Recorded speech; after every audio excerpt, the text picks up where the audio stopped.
السلام عليكم ورحمة الله وبركاته.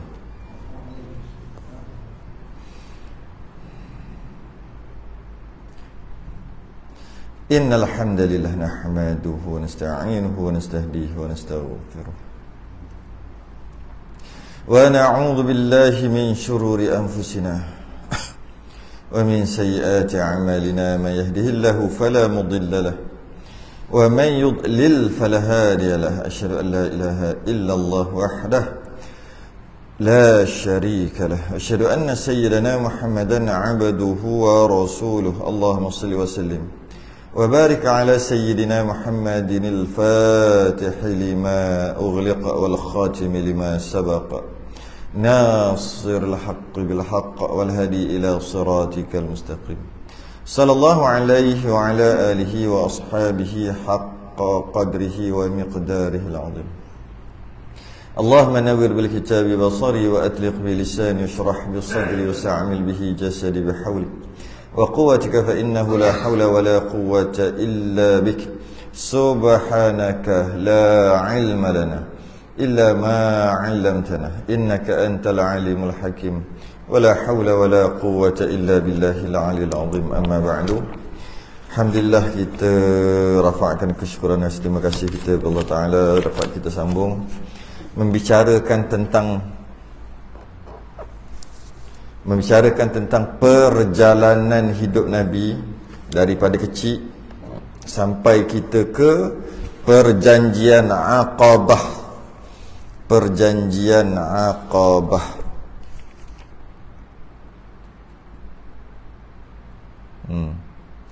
Perjanjian Aqabah. Setelah kita sampai pada Nabi pergi ke Taif, kemudian duka cita Nabi di Taif sebab tak diterima, malah dibaling batu lagi. Kemudian Nabi berundur sehingga ke satu kebun yang dimiliki oleh dua beradik. Kemudian dia bagi buah tamar. Yang bagi itu hamba dia yang kerja dekat kebun tu. Kemudian bagi-bagi, rupa-rupanya yang hamba tu daripada satu tempat yang dia panggil, apa nama tempat tu? Ninawa, iaitu tempat Nabi Yunus bin Matta. Maka Nabi pun ceritalah sikit, oh engkau duduk dekat kampung Ninawa, lebih kurang macam tu kan. Aku bercerita pelik dia ni, hamba ni. Hanya orang tertentu yang tahu cerita ni, sebab dia orang kampung situ. Orang Arab tak mungkin tahu. Tiba-tiba tahu juga. Maka terus dia beriman. Balik-balik, kemudian tak boleh masuk ke Madinah, tak boleh masuk ke Mekah. Tak boleh masuk dah. Bila nak balik tu, keluar ke Taif nak balik, tak boleh masuk Mekah. Bila tak boleh masuk, akhir sekali minta tolong orang.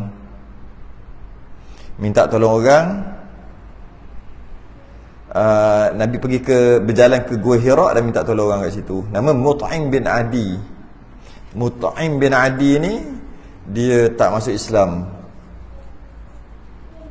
Tak masuk Islam sampai sudah. Mana kafir lah sampai ke sudah. Sini boleh sebut kafir tak? Risau ke? Tempat lain saya pergi tanya masjid seorang kata okey je sebut kafir. Tak tahu, takut sini tak boleh kot. Tu tanya dulu.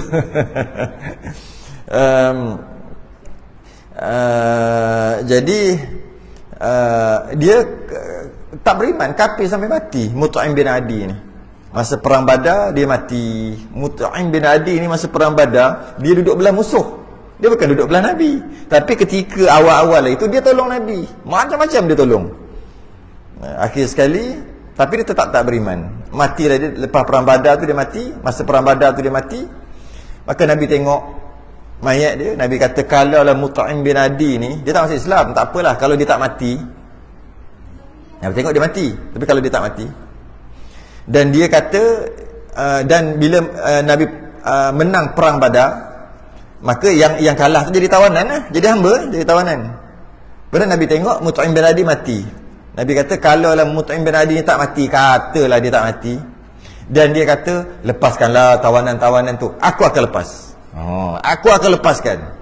Sayang ni Nabi ke Mut'im bin Adi, sebab dia tolong awal-awal itu banyak. Masa berlaku boykot, semua tak nak peduli dekat keluarga Nabi, tak boleh jual beli, tak boleh semua, maka dia lah antara yang buat kecoh supaya cek balik perjanjian. Akhir sekali perjanjian tu tak ada kan dalam Kaabah tu. Nabi sayang sangat kat dia. Okey, habis kat situ, habis sampai situ. Maka dapatlah Nabi masuk balik ke Mekah. Sebenarnya tak boleh masuk, sebab ada orang jaga dekat kat kota tu, dekat pintu kota tu. Boleh masuk sebab ada kabel. Ada kabel lah kita kata. Boleh masuk macam mana? Siap Mut'im bin Adi ni, dia kumpulkan semua anak beranak dia, semua yang sokong dia, semua kabilah-kabilah dia, dia ketua. Jom. Dia pegang pedang. Nabi nak masuk dengan anak angkat dia. Siapa jangan kacau. Aku nak biar Muhammad masuk. Kalau tidak, kita lawan. Abu Jahal kata, engkau dah beriman ke dengan Muhammad tu? Aku tak beriman, aku cuma nak bagi suaka politik aja. Di istilah dia panggil jiwar. Jiwar tu suaka politik. Kalau dalam dululah dalam masyarakat Arab jahiliah, dia ada istilah dia panggil jiwar. Jiwar ni seseorang ketua, dia memberi perlindungan ataupun suaka politik dekat seorang. Jika dia mampu beri suaka politik, maka dia ni kira hebat lah, sebab orang lain tak boleh sentuh. Macam sekarang lah, macam sekarang kan, bagi suaka politik. Maka habislah sampai ke situ. Kemudian habis kita masuk perjanjian Aqabah. Itu yang 2 minggu lepas punya cerita. Sambung perjanjian Aqabah. Qala musannif rahimahullahu ta'ala wa nafa'ana wa iyyakum bi'ulumihi fid darain amin ya rabbal alamin. Dan pada tahun ke-11 daripada nubuwah, maknanya umur Nabi 40 jadi Nabi, maknanya tahun nubuwah 11, maknanya 51 lah. Umur Nabi 51. Dan pada tahun ke-11 daripada nubuwah adalah permulaan Islam Ansar. Bermulanya Ansar ni Muhajirin dengan Ansar kan. Muhajirin tu orang Mekah, Ansar ni orang Yathrib ataupun kita panggil sekarang Madinah. Nama asalnya Yathrib. Yang mana permulaan orang Madinah, orang Yathrib masuk Islam adalah pada tahun ke-11 Nabi dilantik menjadi Rasul. Umur Nabi 51 lah, 11 tahun ke-11. Dan masa ni tak boleh hijrah lagi. Nabi hijrah 53, 51, 52, 53 tahun. Umur Nabi 53 baru hijrah. Maknanya sebelum hijrah Nabi dah buat pakatan, dah buat hubungan dengan orang Yathrib 2 tahun sebelum. Bukan pergi lari pergi ke Madinah, bukan lari gitu. Sebelum tu 2 tahun. Umur Nabi 51 dah ada yang masuk Islam. Dah ada perhubungan dengan orang Yathrib, orang Madinah, yang kita panggil Ansar. Dah masuk tahun ke-11 nubuwah. Dan mereka itu segala mereka yang menolongkan Nabi daripada ahli Madinah. Ahli Madinah, Yathrib itulah. Mereka yang banyak tolong. Malah ketika Nabi pergi ke Taif, kemudian kena halau, Nabi balik, tunggu tak lama, datang orang Yathrib. Kalau orang Taif tak nak terima kau, datang tempat kami Yathrib. Nabi kata sabar dulu. Memang Yathrib, Madinah memang dalam list, tapi list yang pertama Taif. Tapi Taif dah reject. Nak macam mana? Dah reject Nabi. Tapi maknanya 2 tahun tu diorang pujuk Nabi untuk pergi ke Madinah. Yang mana Ansar tadi tu, yang di Madinah ada 2 kabilah. Pertama kabilah Aus, yang kedua Khazraj. Ada 2, Aus dan Khazraj. Dan mereka ni yang masuk dulu. Dia nak cerita tentang perjanjian Aqabah ni. Perjanjian Aqabah ni perjanjian sesama Islam. Bai'ah sesama Islam. Bukannya dengan orang kafir. Bukan perjanjian orang Islam dengan orang kafir, bukan. Perjanjian orang Islam dengan orang Islam lah, dipanggil bai'ah ataupun perjanjian Aqabah. Aqabah ni satu tempat. Aqabah ni dikenali dengan Baitul Aqabah. Ada juga kata perjanjian Aqabah, apa istilah panggil? Perempuan. Perjanjian perempuan. Sebab tak ada perang. Perjanjian yang berperang dipanggil perjanjian jantan. Ini dipanggil perjanjian perempuan. Pertama, ada perempuan dalam buat perjanjian tu, ada perempuan. Perjanjian tu bai'ah lah. Tak, bai'ah tu memberi sokongan taat setia pada Nabi. Itulah, tu maksud bai'ah. Dia panggil perjanjian perempuan juga dia panggil, betina, dengan maksud tak ada perang. Perjanjian je tak ada perang, kan? Perjanjian perang dipanggil perjanjian jantan. Dan dipanggil juga bai'atul aqabah. Bai'ah aqabah.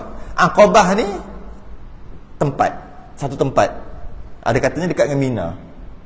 Satu tempat. Maksudnya aqabah ni nama tempat. Dan perjanjian tu buat di situ lah. Agak jauh lah juga, tak jauh sangat, tapi agak jauh juga dengan Mekah ni. Kenapa buat kat sana? Ada sebab, nanti kita tengok sini. Ada sebab. Tak buat di perjanjian tu, tak buat betul-betul di area Kaabah, tidak. Dia agak jauh sikit, dekat Mina. Jadi perjanjian tu buat di situ. Perjanjian tu maksud siapa ni? Orang Yathrib, 12 orang, mula-mula 6 orang, lepas tu 12. Dia buat perjanjian dengan Nabi, nak taat setia, nak sanggup mati demi agama.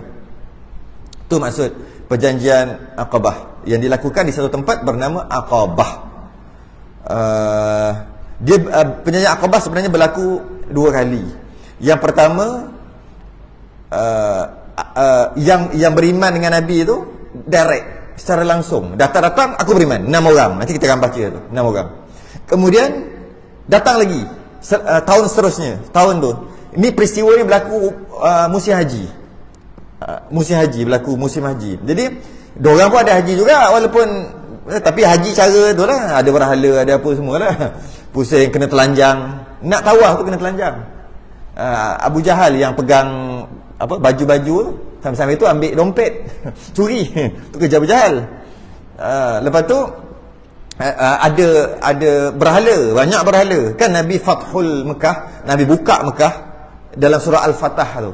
Inna fatahna laka fatahan mubina tu. Buka Mekah, Nabi hancurkan semua kan. Sampai kan Nabi nak hancur satu berhala ni, tiba-tiba ada orang nangis. Rupanya ada setan, memang ada jin kat belakang tu. Selama jin tu lah, tua lah.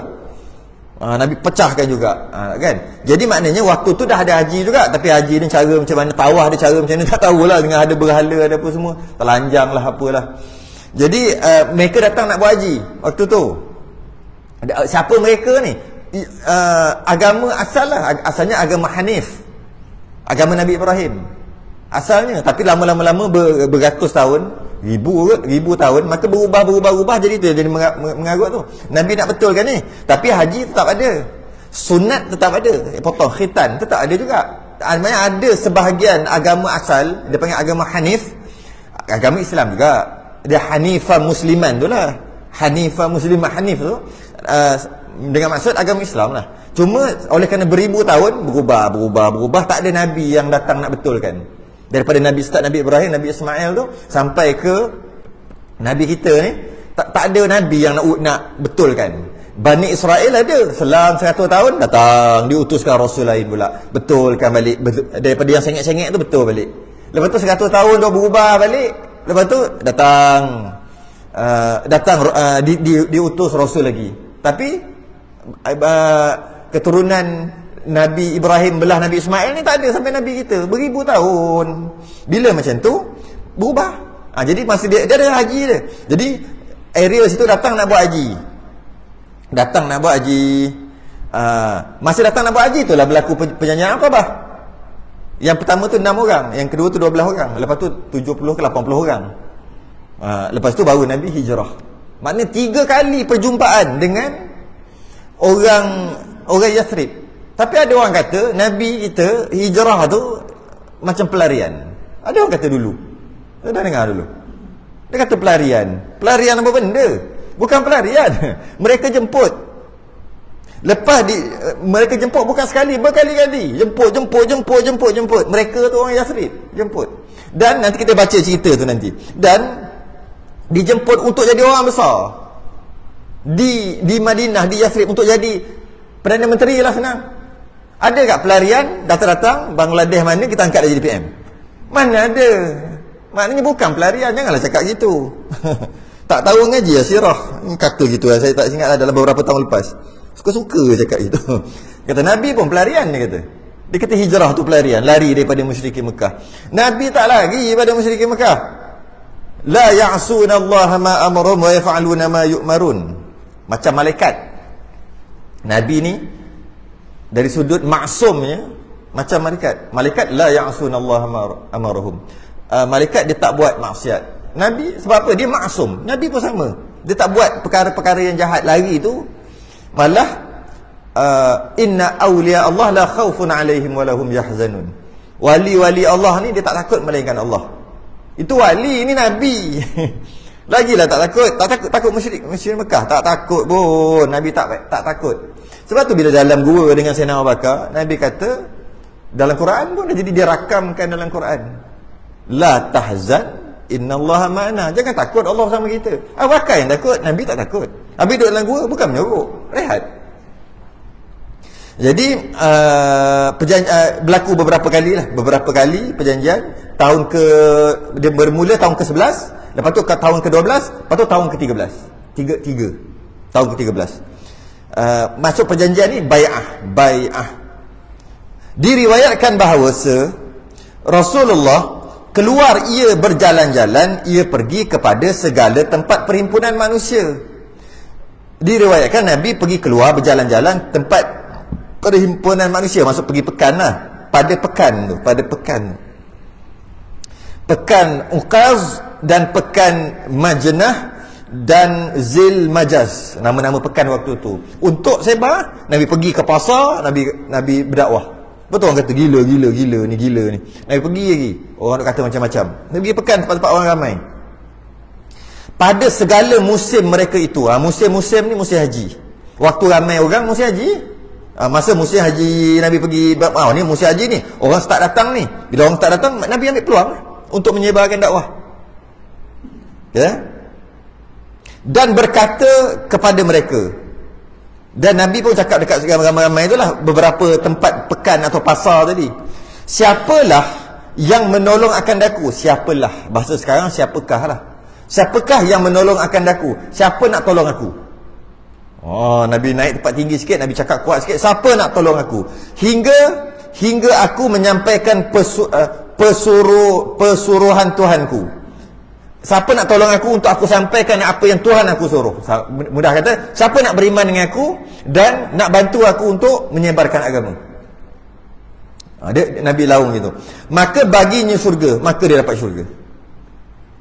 Maka tiada mendapat ia akan seseorang yang menolongkan dia. Seorang pun tak peduli. Benda merepek kata. Merepek. Dan memperkenankan dia hingga dan memperkenankan, dan tak ada siapa memperkenankan Nabi. Maksud tak ada siapa yang tak berkenan lah dengan Nabi.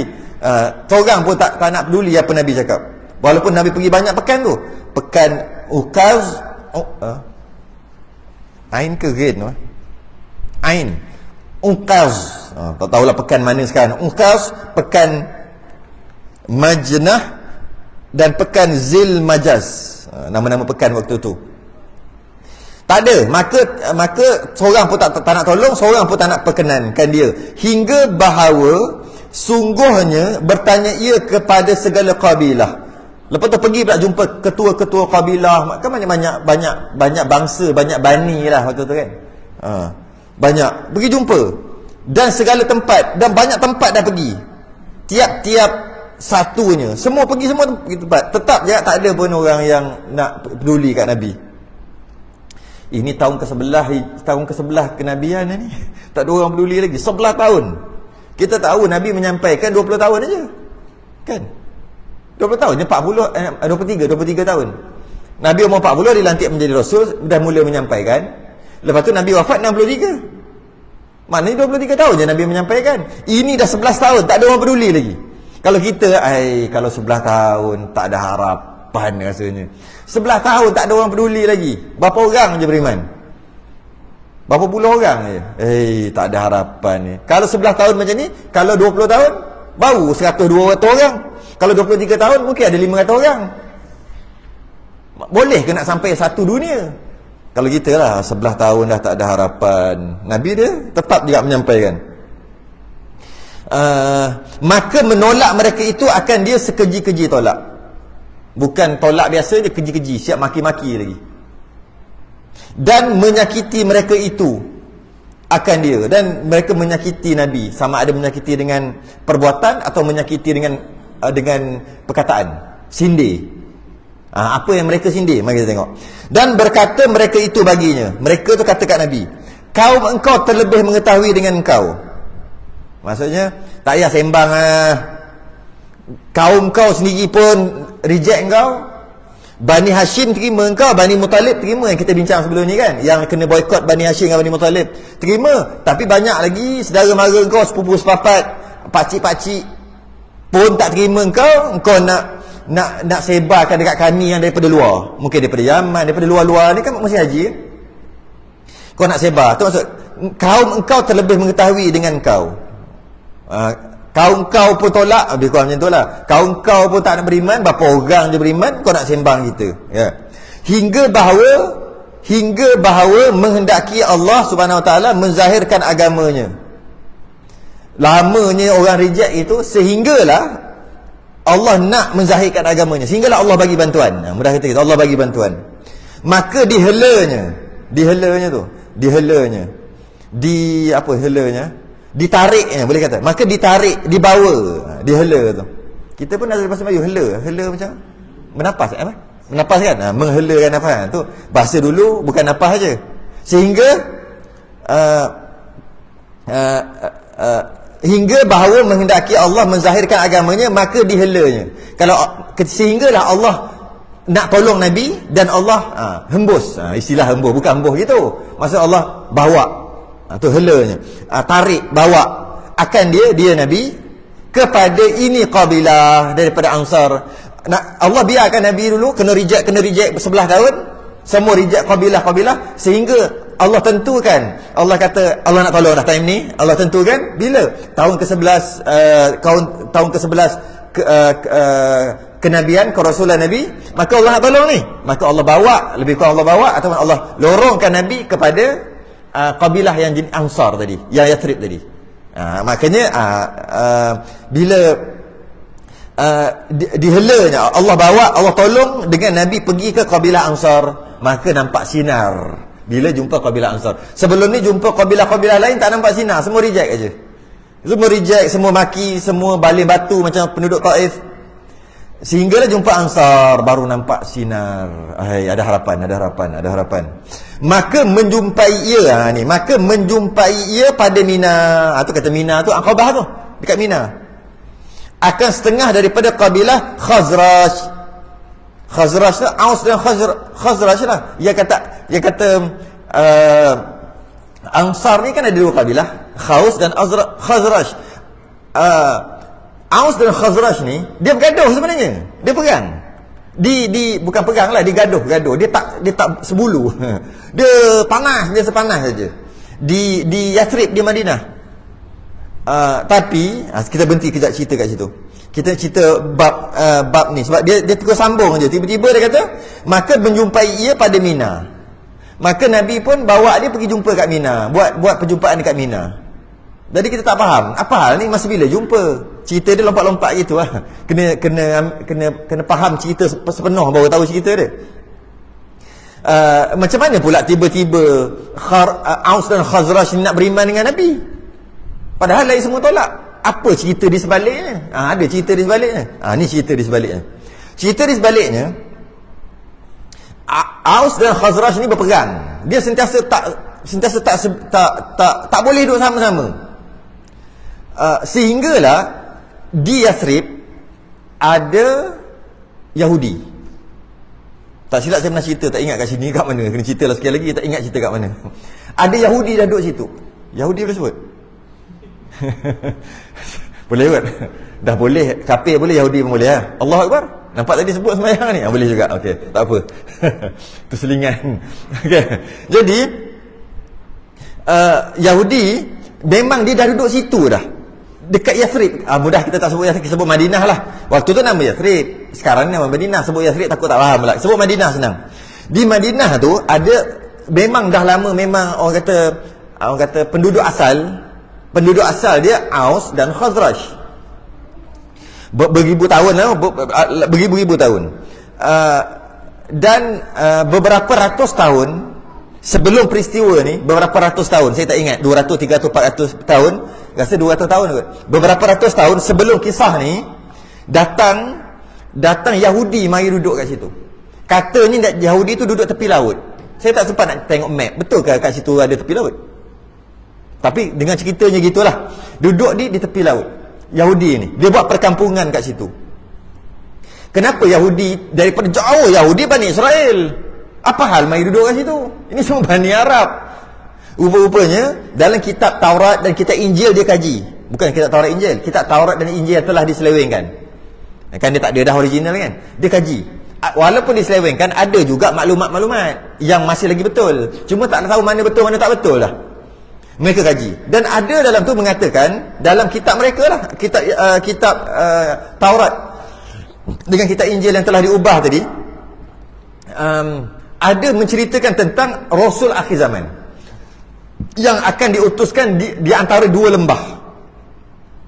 Dia kata sebut gitu je. Di antara dua lembah akan diutuskan di situ. Dan dia ada beritahulah, Rasulnya begini, rupanya begini, orangnya begini. Mula-mula kaumnya menolak dia, kemudian kaumnya terima. Ada semua cerita, semua dah ada dah. Maka siapa yang sempat zaman ni, Nabi akhir zaman ni, hendaklah beriman. Walaupun kau orang Israel, Bani Israel, kena beriman. Jadi dia buat kajian. Dia pandai dia buat kajian. Dia kata dekat kita ni, tak ada pun dekat kawasan kita ni, tak ada pun yang macam disebutkan dalam kitab kita, tempat tu. Akhir sekali dia luaskan pencarian, jumpa satu tempat yang kemungkinan besar di sini Nabi akan diutuskan, iaitu di Madinah tu lah. Jadi dia nak, tapi tak betul lagi, ini cerita 200-300 tahun sebelum. Jadi kalau kita pindah duduk di situ, mudah-mudahan yang jadi Nabi itu keturunan kita. Dia kona nak tipu Allah, lebih kurang macam tu, ada kona ke situ. Dia kona, mudah-mudahan jadi keturunan kita lah. Maka dia pindah duduk kat Madinah tu, Yathrib tu. Dia buat perkampungan kat situ lama. Dan bila dia buat perkampungan beratus tahun, last kali dia macam nak ambil tanah di situ. Macam sekarang ni sama. Geng sama ni. Geng beruk dia panggil. Sebab marah kalau panggil dia beruk. Sebab dalam Quran memang sebut, Nabi pun sebut, pada hari Sabtu tak dibenarkan untuk tangkap ikan. Dia tahan pukat hari Jumaat, dia tangkap, dia ambil hasil hari Ahad. Dia tipu Allah. Kan? Kerana kisah tu memang biasa. Maka dia kaya-kaya, diutus Rasul untuk pesan, tetap juga dia tak peduli. Akhir sekali dia buat macam mana? Allah tukar dia jadi beruk. Tahu kan dia marah kalau kata ke kat dia, ke. Kalau kata koyak, okey lagi, dia tak marah sangat. Kalau marah kita cuba cakap beruk, monkey. Ke. Siap, memang kena maki balik. Sebab dia tahu Allah tukar. Memang benar keturunan mereka tu, memang benar. Benar, kisah benar. Malah dia cerita dalam kitab dia. Cuma biasa ada orang kan, dia nak ambil tanah tu. Ni bukan Belanda dapat tanah ni. Ni Israel dapat tanah. Yahudi dapat tanah ni. Jadi dia nak ambil. Jadi Aus dengan Khazraj ni, dia tak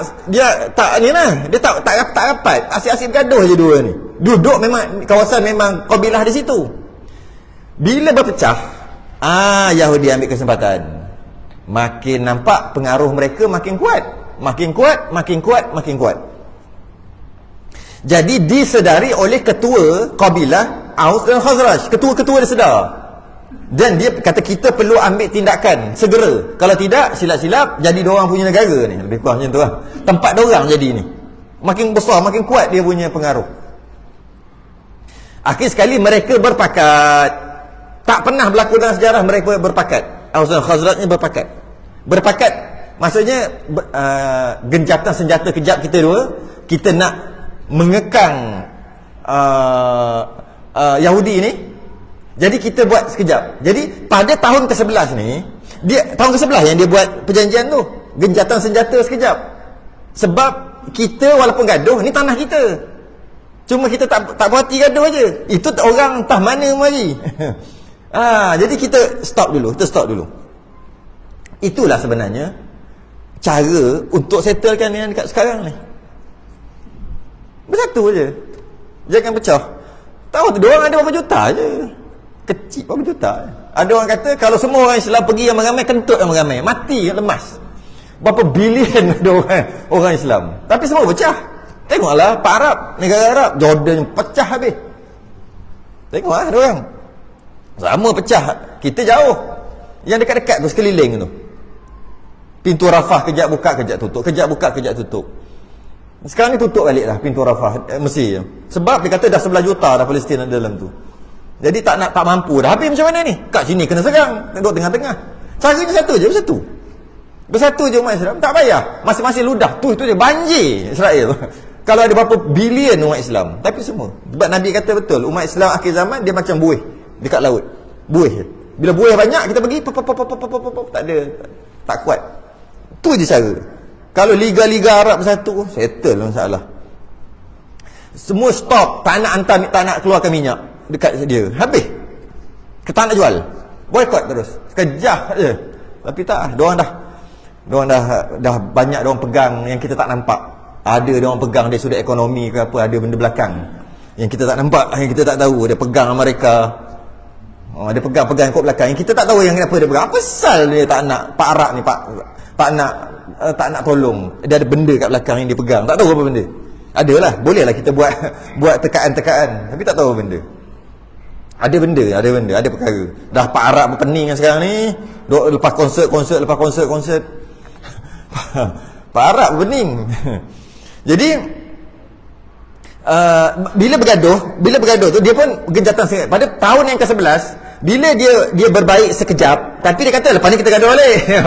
Sekejap je nak mengekang kemarahan Yahudi ni, pengaruh dia terlalu kuat.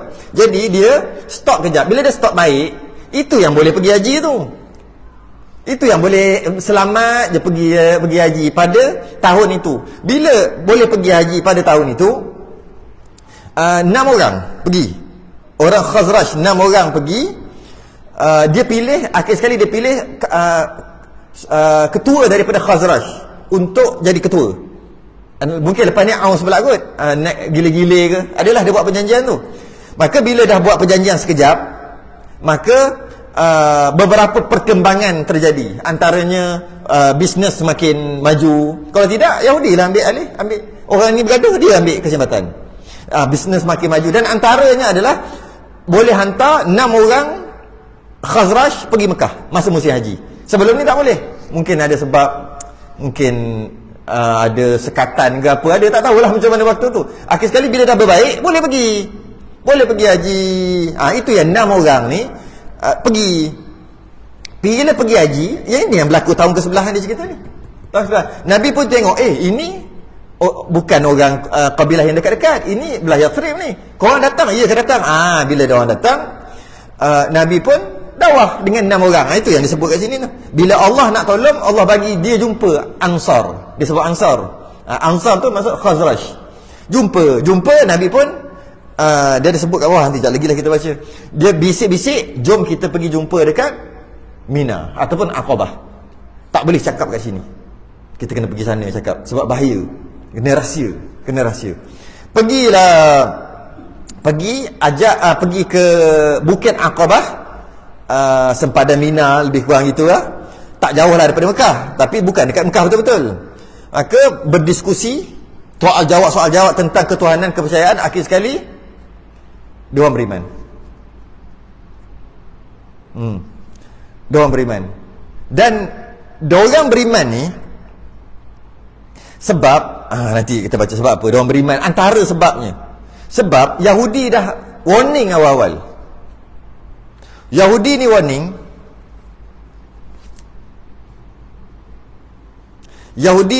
Dia kata, kita baca lah sikit lagi. Sebab dia ada warning dekat bawah ni. So warning tiba-tiba warning. Kita kena ambil kitab asal yang penuh. Dia apa? Lompat-lompat cerita. Kita baca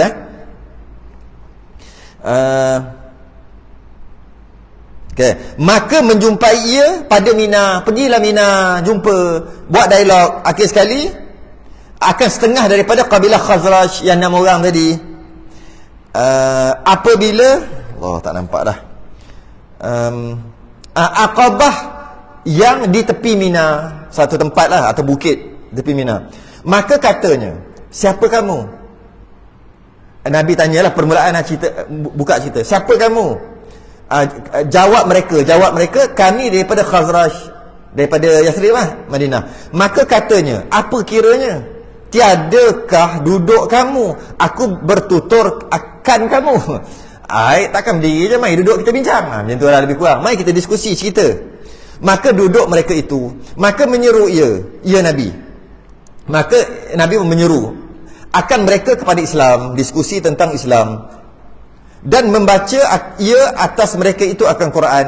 Nabi membaca Quran depan dia, sebut tentang ketuhanan semua. Dan adalah pada sisi mereka itu pengetahuan. Ni nak cerita ni. Dan adalah pada sisi mereka itu, pada Khazraj tadi tu, pengetahuan daripadanya. Dia dah tahu. Rupanya dia dah tahu. Maka kenal mereka itu akan sifatnya. Mereka dah tahu dengan sifat-sifat Nabi, dengan apa yang berlaku dekat Nabi. Mereka tahu. Kerana dia tahu bukan daripada Nabi. Dia tahu kerana bahawasanya Yahudi pada negeri Madinah. Nampak? Tiba-tiba je kalau baca kitab ni, tiba-tiba je Yahudi. Tadi cerita kembali balik Yahudi yang pindah awal-awal tu. Yahudi dah warning dekat dia dah. Yahudi pada negeri Madinah adalah mereka itu berkata bagi ahli Madinah. Yahudi yang duduk beratus tahun kat situ, dia warning orang asli lah kita panggil, penduduk asli kat situ, dia warning Aus dan Khazraj, dia warning apa? Bahawa satu Nabi dibangkitkan sekarang ini, ataupun tak lama lagi Nabi akan dibangkitkan. Okay? Kami ikutkan dia, kami akan ikut dia, sebab dia sangka dan dia mengharap keturunan dia. Kami akan ikut akan Nabi itu, ya? Dan kami akan bunuh kamu. Dia sound gitu, kami akan bunuh kamu. Kalau Nabi keluar, kami akan beriman dengan Nabi itu nanti, dan kami akan bunuh kamu. Dia kata gitu. Yahudi kata gitu. Dan masih dia cakap, dia mengharapkan keturunan dia lah. Nak tipu Allah. Konon-konon letak keturunan dekat situ, nanti lahir-lahir Nabi, keturunan dia. Macam tu pula. Padahal dia tersilap. Yang kata dibangkitkan betul dekat Yathrib, tapi sebenarnya lahir dekat Mekah. Itu yang dia tak tahu. Lahir kat Mekah, tapi dibangkitkan, dilantik di Mekah, kemudian hijrah ke Yathrib. Yang itu yang dia tak tahu. Yang itu yang dia tak tahu. Dia tersilap kaji lah. Tersilap kaji. Sebenarnya bukan dibangkitkan atau dilantik ataupun dilahirkan, bukan di Yathrib, tapi di Mekah. Maka memperkenan mereka itu akan seruan Nabi. Maka dia kata, ini Yahudi duk bercakap tu. Ini Yahudi duk bercakap supaya tiada mengetahui akan mereka itu oleh Yahudi, dan masuk Islam daripada mereka itu 6 orang. Jadi dia kata, Yahudi tu kata, aku akan beriman dan aku akan bunuh kau. Diorang ni fikir, kalau kita beriman dulu, kita dapat selamat daripada Yahudi. Itu maksud dia. Kita beriman dululah. Ini yang Nabi Yahudi tu cakap. Dan kita sekarang ni makin lemah. Kita terpaksa bersatu sekarang ni. Itu pun duk gaduh lagi. Dan diorang pengaruh mereka makin kuat. Dan dia kata, kalau betul lah, kita habis kita. Sebab bila nanti menjadi Nabi, mesti Nabi tu menang. Kita kalah, habislah kita. Ini sekarang tiba-tiba Nabi yang kata dekat sini, kita beriman dengan dia, kita dulu, dia lambat pada muka dia. Macam tu lah, kita yang akan bunuh dia nanti. Gitu, lebih kurang macam tu lah cerita. Tu maksud dia. Dan masuk Islam, mereka itu 6 orang. Sebab yang datang mula-mula 6 orang je. 6 orang je. Yang boleh pergi buat haji tu 6 orang. 6 orang ni, saya tengok kitab lain lah. Siapa 6 orang ni? Nama dia. Dan masuk Islam ni direct, depan-depan Nabi. Direct, 6 orang. Siapa? Yang pertama, Abu Umamah As'ad bin Zurarah. Yang kedua, Auf bin Al-Harith bin Rifa'ah. Yang ketiga, Rafi' bin Malik bin Al-Ajlan. Yang keempat, Qutbah bin Amir bin Hudaidah. Yang kelima, Uqubah bin Amir bin Nabi. Nama Nabi bin Nabi, bukan Nabi Muhammad, nama tok dia Nabi. Sekarang tak boleh letak nama anak Nabi. Ni zaman jahiliah letaklah nama apa, Nabi tak letak. 6, Jabir bin Abdullah bin Riyab. Ini yang tu. Ni tak ada lagi tak kita. Siapa 6 orang tu? Kemudian bila dah masuk, Nabi pun kata apa? Dan berkata bagi mereka itu oleh Nabi lepas dah masuk Islam semua, teguhkan belakangku hingga aku sampai suruhan Tuhanku. Kau duduk belakang aku, follow aku dalam aku nak menyebarkan dakwah. Dia kata kat 6 orang tu. Okay.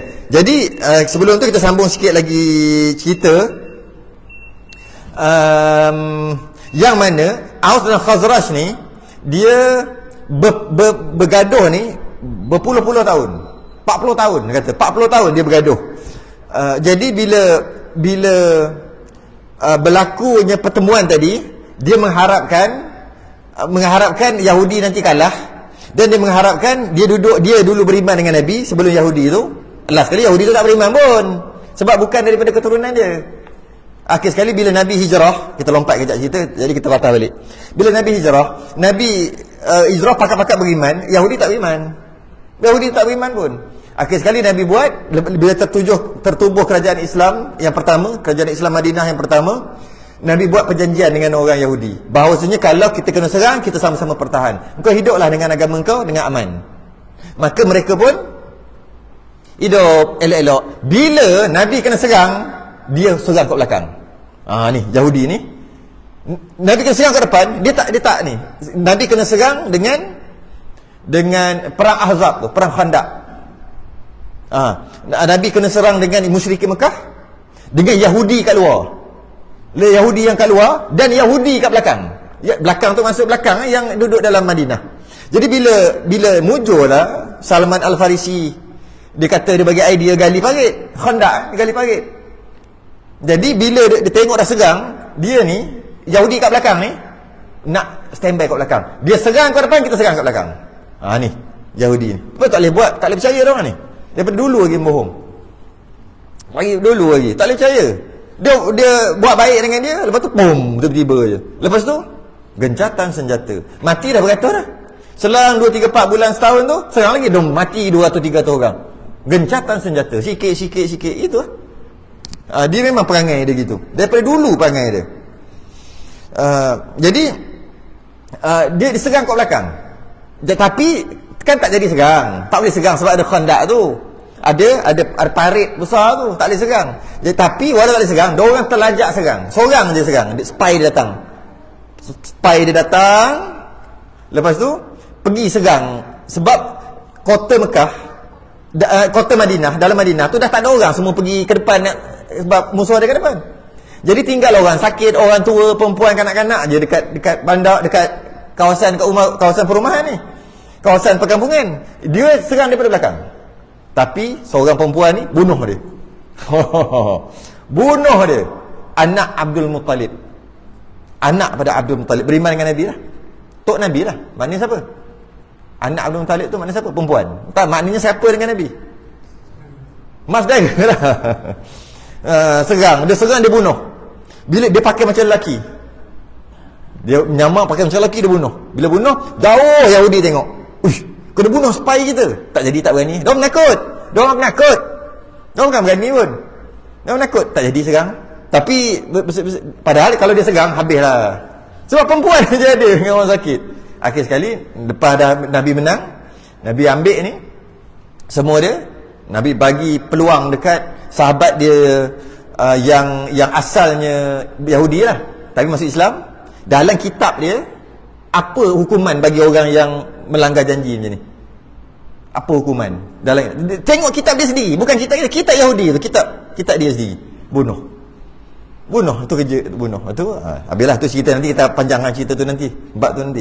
Nak cerita Yahudi ni, dia kecewa sebab dia ingat keturunan dia, akhir sekali bukan keturunan dia. Dia kecewa. Kita sambung. Dan teguh di belakang Tuhanku, surahan Tuhanku, maka kata mereka itu, kami serukan kaum kami kepada barang yang engkau suruhkan kami kepadanya.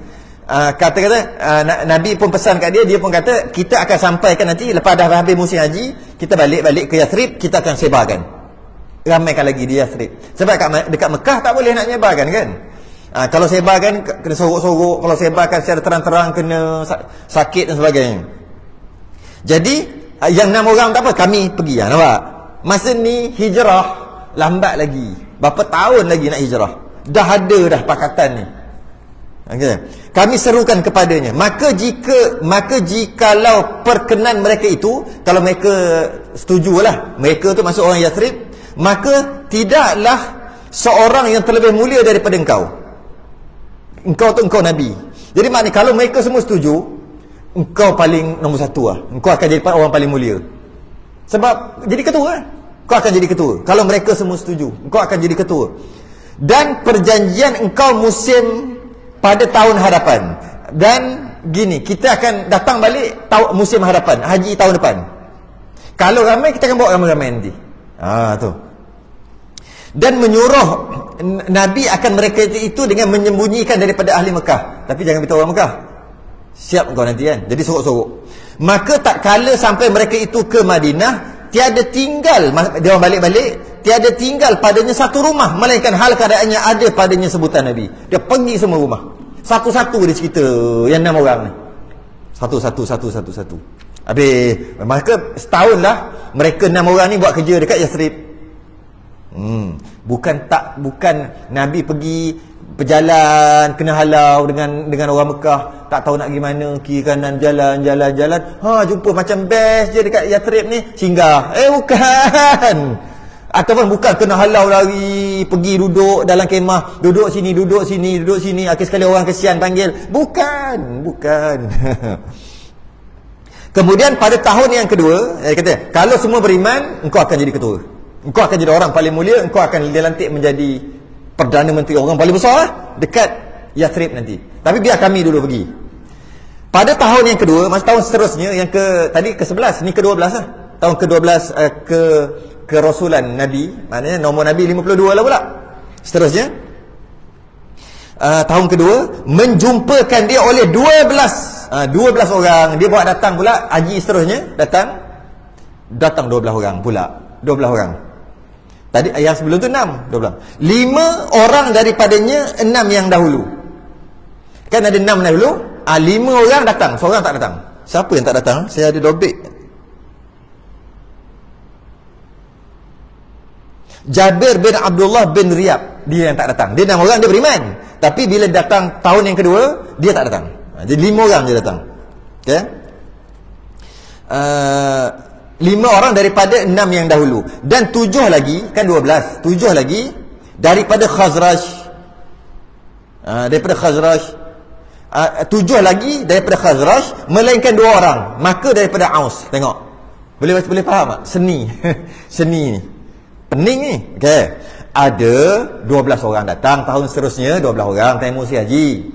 12 orang tu 5 daripadanya adalah daripada 6. 6 yang sebelum 5, kat situ dah pening dah. 5 daripada 6 tu datang, seorang tak datang.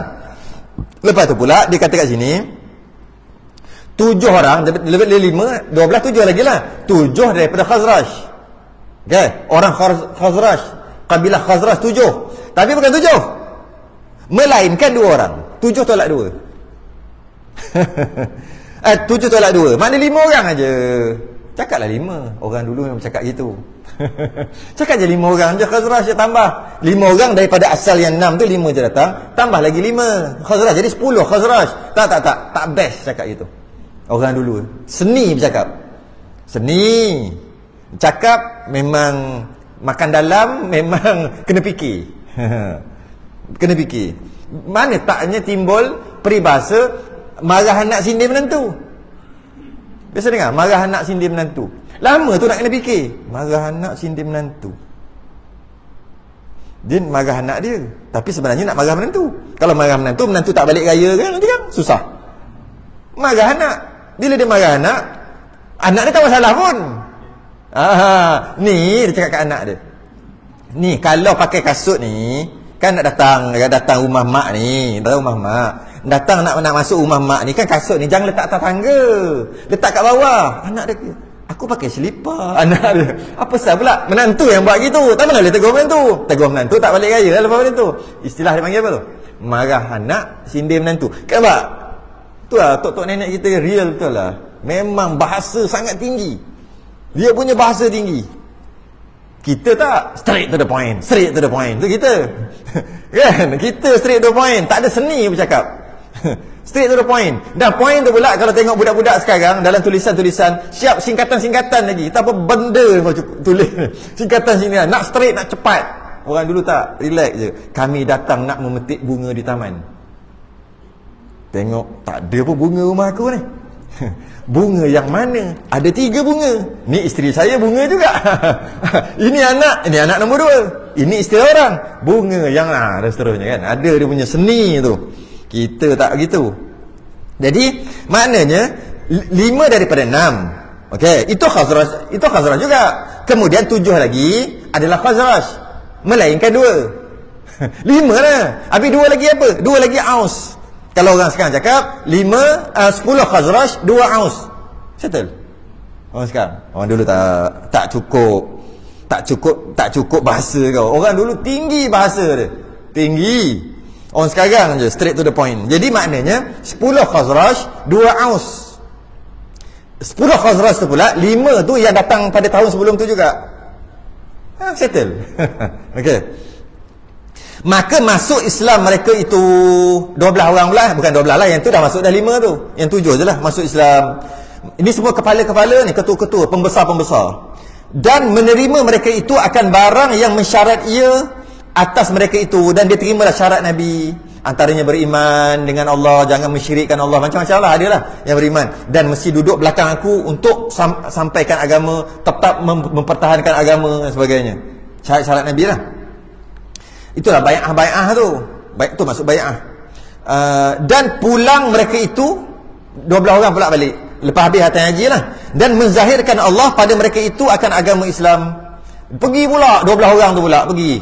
Ya, pergi menyebarkan di Yathrib. Dan adalah As'ad bin Zurarah menghimpun ia pada negeri Madinah dengan mereka itu yang masuk Islam. Ramailah masuk Islam dengan dakwah dia. Kemudian membangkit mereka itu akan mereka yang menuntut daripada Nabi, orang yang mengajarkan mereka itu akan Islam. Kemudian dia pergi jumpa Nabi, dia kata, kami dah makin ramai dah ni. Ini bukan tanya haji lah. Kami dah makin ramai. Siapa nak ajar? Kami pun tak tahu sangat. Minta lah orang hantar. Maka membangkitkan ia kepada mereka itu akan Mus'ab bin Umair. Nabi pun hantar sahabat Nabi daripada Mekah ke Madinah, namanya Mus'ab bin Umair, untuk membantu penduduk Yathrib beriman dan menyebarkan ajaran Islam lah. Hantar sebab dah makin ramai. Maka masuk Islam atas tangannya jamaah yang banyak. Ramai. Lepas Mus'ab datang, lagilah power, lagilah ramai masuk. Setengah daripada mereka itu penghulu kabilah Aus. Penghulu kabilah Aus sendiri. Okey, iaitu Sa'ad bin Mu'az masuk Islam juga. Dan Usyad bin Hudair, tu nama dia. Masuk, semua kepala-kepala ni masuk. Dan masuk Islam Banu Abdil Ashhal. Sekalian mereka itu pada hari yang sama. Ramai masuk. Ramai masuk Islam. Itu yang dibuatkan oleh Wali Songo. Itu yang dibuatkan oleh sahabat-sahabat ataupun ulama-ulama Timur Tengah datang ke Tanah Melayu. Mereka buat gitu. Dia tak pergi berdakwah dengan orang biasa. Dia buat tunjuk sikap yang baik je. Sambil-sambil dia berniaga, perdagangan kan, sambil-sambil dia tak dakwah. Dia pegang kepala sultan. Dengan sultan masuk Islam, habis semua masuk Islam. Sama, dia guna kaedah teknik yang sama, iaitu pegang kepala-kepala. Tapi kita belajar sejarah macam mana? Sejarah kita belajar dalam kitab sejarah kita yang kita bangga-banggakan tu lah. Nak dapat kredit tu. Kalau tidak, tak boleh lah. Apa dia kata dia? Pedagang Arab datang ke Tanah Melayu. Islam sampai ke Tanah Melayu kerana pedagang Arab datang ke Tanah Melayu kerana nak berniaga, nak cari apa? Rempah. Nak cari rempah. Ya Allah. Zaman Nabi lagi para sahabat pergi pujalah jauh untuk sebarkan agama. Dia downgrade kan sahabat-sahabat Nabi ataupun ulama-ulama. Tak sengaja kita dapat Islam. Bila orang Melayu tengok je, orang Melayu waktu tu Hindu. Itu yang ada orang Hindu mengaku tu. Yang orang Melayu tapi agama Hindu, bukan Hindu, dia mengaku. Ada kan baru ni kan. Jadi Dia mengaku, dia kata ni tanah air dia sebenarnya. India, tanah air dia. Sebab asalnya Hindu. Hindu dengan India beza. Hindu agama, orang Melayu. Dia mengaku pula. Lepas tu senyap lah. Bila orang dapat keluar fakta tu senyap lah. Memang betul pun, merepek je. Jadi waktu tu Hindu semua, ataupun sembah roh, sembah nyawa, sembah semangat. Sampai sekarang ada lagi semangat tu kan. Sembah roh, sembah pokok waktu tu. Tanah Melayu ni waktu tu. Jadi bila kalau tengok pada buku sejarah, dia kata datang nak cari rempah, nak cari apa, cengkeh, bunga lawang. Amboi. Allah, sedih. Akhir sekali tengok bagusnya agama apa, duk semayang, duk buat apa ni, akhir sekali beriman. Bukan, mereka datang memang nak dakwah, sambil-sambil berniaga, alang-alang. Kan perlukan tenaga, perlukan sedikit harta duit untuk buat pelayaran tu. Jadi alang-alang berniaga lah, sambil bawa balik barang-barang apa yang ada sini ke sana. Bukan pergi nak semata-mata nak berniaga, pergi nak berdakwah sambil-sambil berniaga. Tapi yang peliknya, tapi Kristian datang ke Tanah Melayu macam mana? Daripada mubalik. Mereka pula yang dakwah, mereka pula yang lagi hebat pula. Mereka mubalik datang untuk berdakwah. Bukan berdakwah lah, kita panggil berdakwah kan. Okay, maksudnya datang untuk mengkristiankan siapa yang ada Kristian lah kat sini. Maka elok pula. Maka seolah-olah kita nampak mereka lagi tersusun dengan adanya pendakwah mubalik untuk datang menyebarkan Islam. Tak reti nak menyampaikan, pergi-pergi pun tak sengaja masuk sebab nak beli rempah. Apa dah. Kadang-kadang kita baca panas, saya baca dulu panas hati masa tu. Sebab kita ngaji sekolah pondok agak solat masuk, apa benda merepek ni. Bab sains pun ada merepek yang mesopaleolitik lah, zaman apa? Mesolitik lah. Itu pun sama juga. Kita tahu kita daripada Adam, dia pergi zaman batu, zaman apalah. Kan? Itu pun tak kena dengan agama. Tak tahu kenapa jadi gitu. Ambil daripada barat kot. Agama kita yang ulama-ulama datang untuk sebar dakwah. Tu yang patutnya. Dia kata ingat tak sengaja dapat Islam. Datang pendakwah. Datang. Dia bila datang pendakwah, pegang sultan. Bila pegang sultan, semua rakyat masuk Islam. Tu lah. Tu dia buat lah. Wali Songo buat gitu kan. Laki-laki mereka itu dan perempuan mereka itu, kemudian semua lelaki masuk, perempuan pun masuk.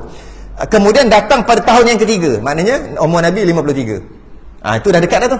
Nabi hijrah umur 53. Masuklah tahun yang ketiga, ataupun tadi 51, 52, ni 53. Ni dah dekat dah nak hijrah. Tahun seterusnya pada musim umpama. Orang dulu cakap, tadi disebutkan musim haji kan. Ini musim umpama tadi, musim haji lah.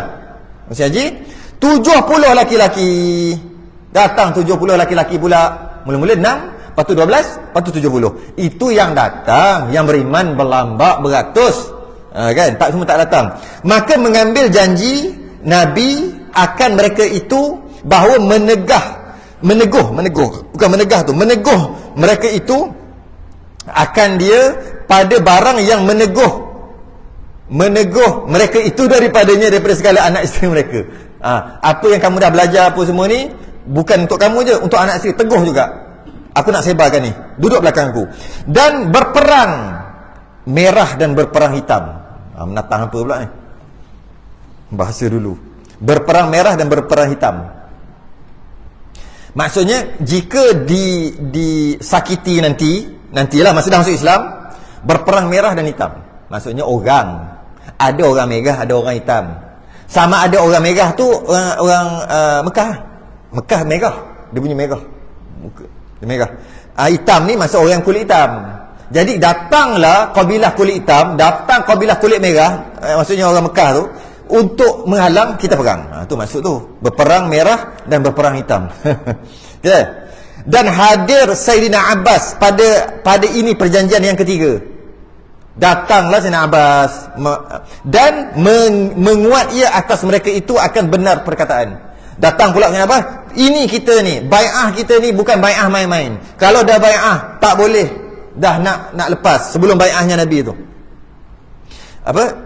Yubay'unallah, apa? Surah Al-Fatah tu lah. Yadullah fawqa aydihim. Tangan Allah di atas tangan mereka tu lah. Lupa dah ayat tu. Innallaha yubayyi'una Allah. Tu je ingat. Lepas tu ujungnya yadullah fawqa aydihim. Tangan Allah di atas tangan. Bai'ah tu lah, tangan bai'ah. Ada beberapa perjanjian lah. Okey, maka Sayyidina Abbas pun cerita lagi. Ini bukan main-main. Duduk belakang Nabi. Habis. Siapa 12 orang tu? Sikit dobik saya dah tulis, saya baca lah. Abu Umamah, yang 12 orang yang tu, Abu Umamah, Auf bin Al-Haris, Rafi' bin Malik, Qutbah bin Amir, Uqbah bin Amir. Yang tak datang tu Jabir bin Abdullah, Muaz bin Al-Harith, Zakwan bin Abdi Qais, Ubaidah, Yazid bin Sa'labah, Al-Abbas bin Uqbah, Abul Haytham ibnu Tayyahani, Uwayyam bin Sa'idah. Mereka lah yang datang. Habis kat situ. Masuk kita akan datang peristiwa Isra Mi'raj pula. Maka kan berlaku Isra Mi'raj kan. Cerita Isra Mi'raj secara ringkas je ni. Berlaku Isra Mi'raj. Lepas tu baru cerita hijrah Nabi. Lepas Isra Mi'raj baru hijrah Nabi. Hijrah Nabi pada tahun tu lah. Umur Nabi 53 umur Nabi. Isra Mi'raj pada umur Nabi 52 gitu. Okey, kita berhenti dekat peristiwa Isra Mi'raj dan pada tahun yang ke-12 daripada nubuah. Tahun ke-12 daripada nubuah, umur Nabi tahun ke-12, nubuah 42 lah. 52 berlaku Isra Mi'raj, kita akan ceritakan datang. Tangguh dulu. Selain tasbih kafarah dan salat subhanakallah.